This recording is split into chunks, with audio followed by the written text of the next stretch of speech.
Hello, everyone, and welcome back to the Speak English podcast. I'm Adam, and as always, I'm super excited to be here with you all today. Hi, Adam, and hello to our amazing listeners. I'm Sarah, and I'm ready for another fun and helpful English learning session. Absolutely, Sarah.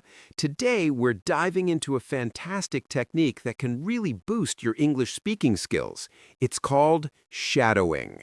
Shadowing. That sounds intriguing, Adam.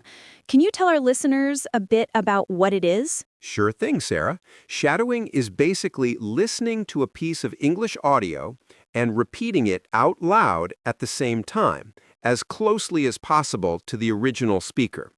Think of it like your voice is the shadow of the audio. Ah, I see. So we listen, and then we try to say exactly what we hear at the same pace and with the same intonation? Exactly. It's like being a parrot, but with a purpose. It's not just about repeating words, it's about getting a feel for the rhythm, the pronunciation, and the flow of natural English. That makes sense. It sounds like a really active way to learn. Before we get into the details, Adam, should we remind our listeners to do the usual? Oh, you're absolutely right, Sarah. Before we jump in, if you're enjoying our podcast and finding it helpful, please take a moment to hit that subscribe button. It really helps us reach more learners like you. And don't forget to give us a thumbs up or a like on this episode if you find it useful. Your support means the world to us. Yes, please do. And if you have any questions or thoughts about shadowing or any other English learning topics, feel free to leave a comment down below. We love reading your feedback. All right, Sarah. So let's get back to shadowing. Why is this technique so effective for English learners? Well, Adam, shadowing works on several different levels. Firstly, it really helps with pronunciation. By trying to match the speaker's sounds, you become more aware of how English words are actually pronounced, which can be quite different from how they look written down. That's so true. Sometimes the spelling of English words can be quite tricky. Exactly. Shadowing helps you bypass that and focus on the sounds. Secondly, it improves your listening comprehension. You have to really pay attention to the audio to be able to repeat it accurately. So it's like a workout for your ears and your mouth at the same time. Precisely. And thirdly, shadowing helps you get a better feel for the natural rhythm and intonation of English. Native speakers don't speak in a flat, monotone way. They use changes in pitch and stress to convey meaning and emotion. Shadowing helps you internalize these patterns. That's a great point, Sarah. Intonation can sometimes be difficult for learners to grasp just from reading textbooks. Absolutely. And finally, shadowing can also help to improve your fluency. By practicing speaking along with a native speaker, you become more comfortable forming English sentences and speaking more smoothly. Wow, it sounds like shadowing has a lot of benefits. So how can our listeners actually start using this technique? What are the first steps? The first step is to find some good audio material to shadow. It's best to start with something that is at your level or maybe just slightly above. If it's too difficult, it can become frustrating. What kind of audio material would you recommend, Sarah? There are lots of options. Short podcasts designed for English learners are great because the speakers usually speak clearly and at a slightly slower pace.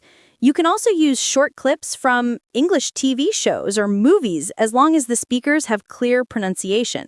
Even audiobooks can work, especially if you have the transcript to follow along with. Having the transcript sounds really helpful, especially when you're just starting out. It is. When you have the transcript, you can read along while you listen and shadow. This helps you connect the sounds with the written words and understand any parts you might have missed. So, step 1, find appropriate audio material, maybe with a transcript. What's step 2? Step 2 is to listen to a short section of the audio without trying to shadow it first. Just listen to get a general understanding of what's being said. Okay, so just get familiar with the content first. That makes sense. Exactly. Then for step 3, you start shadowing. Play the audio again, a short sentence or two at a time, and try to repeat exactly what you hear at the same time as the speaker. Don't worry if you don't get it perfect at first. Just focus on matching the rhythm and the sounds as best you can. So we're trying to be like a shadow following closely behind the original voice. Yes, that's a great way to think about it. And step 4 is to repeat this process multiple times. Go back to the same short section of audio and shadow it again and again. Each time, you'll likely notice new details in the pronunciation and intonation. Repetition is key, as with many things in language learning. Absolutely. And then step 5 is to gradually increase the length of the audio you're shadowing. Once you feel comfortable with shorter sentences, you can try shadowing longer phrases and eventually whole paragraphs. That sounds like a good way to build up your confidence and skill. It is.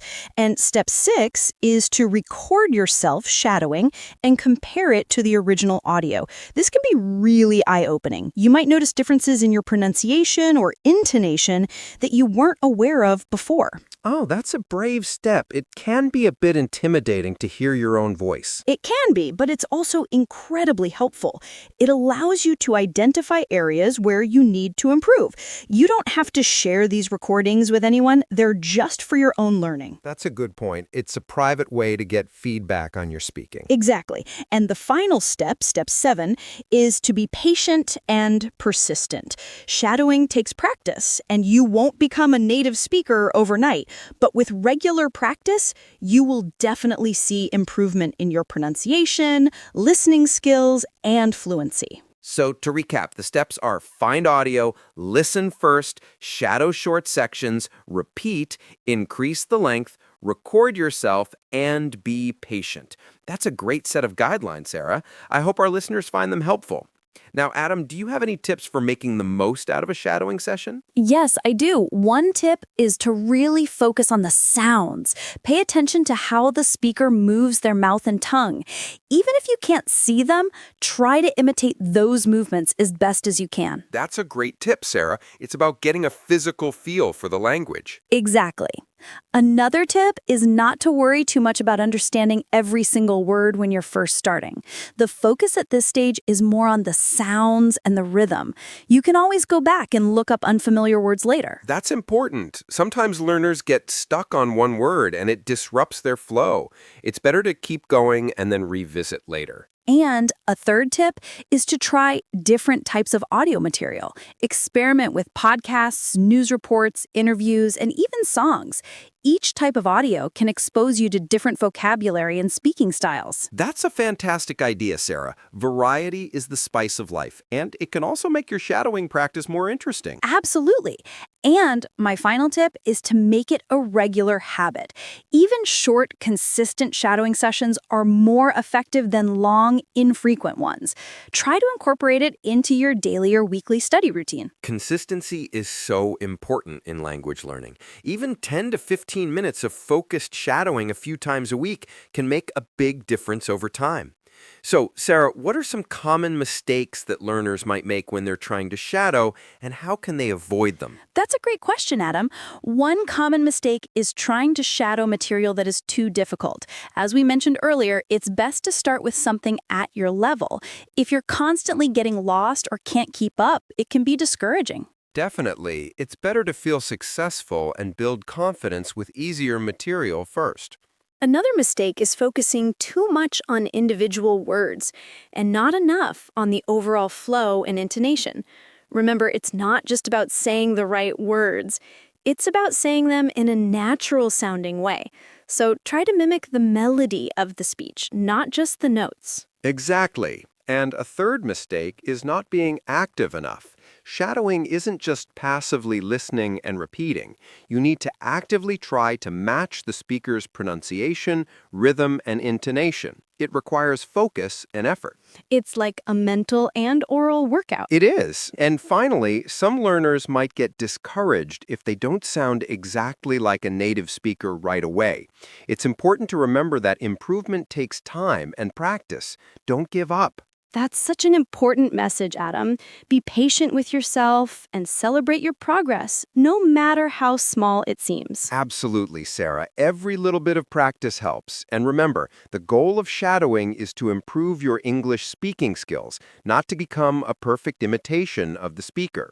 So, Sarah, can you give our listeners a quick example of what shadowing might sound like? Maybe you can say a short sentence and I can try to shadow you. Sure thing, Adam. Let's try this sentence. The quick brown fox jumps over the lazy dog. Okay, here I go. The quick brown fox jumps over the lazy dog. That was great, Adam. You matched my rhythm and pronunciation very well. See, listeners, it's about trying your best to follow along. Thanks, Sarah. It definitely feels like you're more engaged with the language when you're actively trying to repeat it. It really does. It helps to build that muscle memory for speaking English.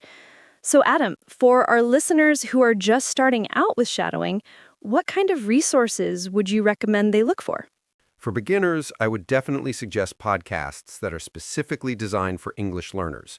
These often have clear pronunciation and speak at a slightly slower pace. Some examples you might look for are podcasts for ESL, English as a Second Language, learners. That's a great starting point. And what about more intermediate learners? What kind of materials could they use? Intermediate learners could start using slightly more challenging material like short news clips or interviews. They could also try shadowing parts of English TV shows or movies that have relatively clear dialogue. And for more advanced learners, what's the next level of shadowing? Advanced learners can really challenge themselves with more complex audio, like academic lectures, debates, or even more nuanced and fast-paced conversations in movies or series. The key at this stage is to focus on the subtle aspects of pronunciation, intonation, and even slang or idiomatic expressions. That sounds like a real workout for the ears and the mouth. It is, but it's also a fantastic way to really refine your English speaking skills and sound more natural. So, Sarah, to wrap things up, what's the one key takeaway you'd like our listeners to remember about the shadowing technique? A key takeaway is that shadowing is an active and effective way to improve your pronunciation, listening comprehension, and fluency. It takes practice and patience, but the benefits are definitely worth the effort. So don't be afraid to give it a try and repeat like a native. That's excellent advice, Sarah. Thank you for sharing all these great tips on shadowing with us today. I'm definitely going to try incorporating this more into my own language learning. You're very welcome, Adam. And to all our listeners, we really encourage you to try the shadowing technique. Remember to start with material that's at your level. Be patient with yourself and practice regularly. You'll be amazed at the progress you can make. And that brings us to the end of another episode of the Speak English podcast. Sarah, it's always a pleasure chatting with you. The pleasure is all mine, Adam. And thank you to all our wonderful listeners for tuning in. We hope you found this episode helpful. Before we go, Adam, should we give our listeners one last reminder? Absolutely, Sarah. If you enjoyed this episode and found it useful, please don't forget to subscribe to the Speak English podcast so you don't miss any of our future lessons and tips. And please do share this episode with any friends or family who are also learning English. The more, the merrier. Yes, please do share. And we'd love to hear from you. Leave us a comment below and let us know if you've tried shadowing before or if you have any questions about it. We always enjoy reading your feedback. Thanks again for listening, everyone. Keep practicing, and we'll catch you in the next episode. Bye for now, and happy shadowing. Goodbye.